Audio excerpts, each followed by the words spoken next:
Septembre 98, Renault dévoile sa Renault Clio V6 au Mondial de Paris. 2 ans plus tard, au Mondial de Paris, Renault enfin la dévoile sous sa forme définitive.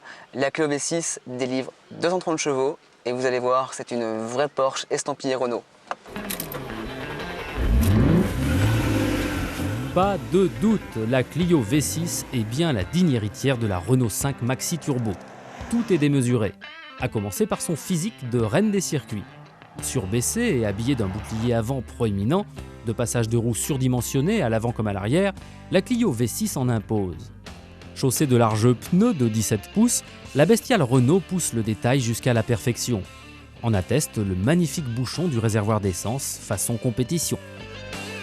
Mais la plus grosse surprise se cache dans la conception même de la voiture. Rien à voir avec une Clio normale.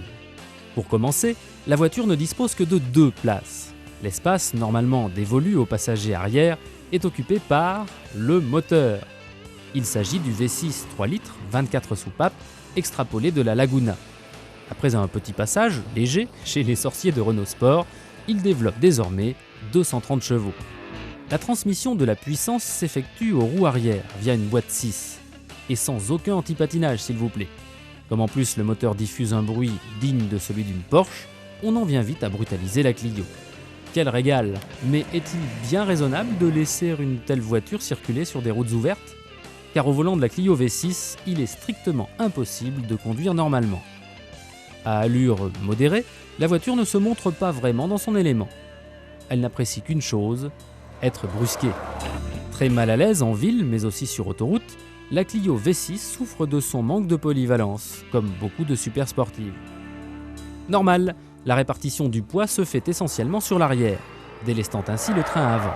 Pour inscrire la voiture dans un virage, il faut donc faire appel à la technique du transfert de masse sur l'avant, et donc freiner plus fort et plus tardivement que sur n'importe quelle autre voiture de série.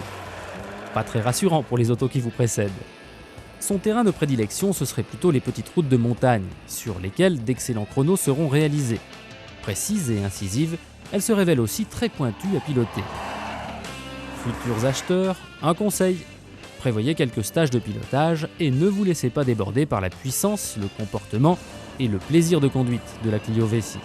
Elle ne pardonne aucune erreur.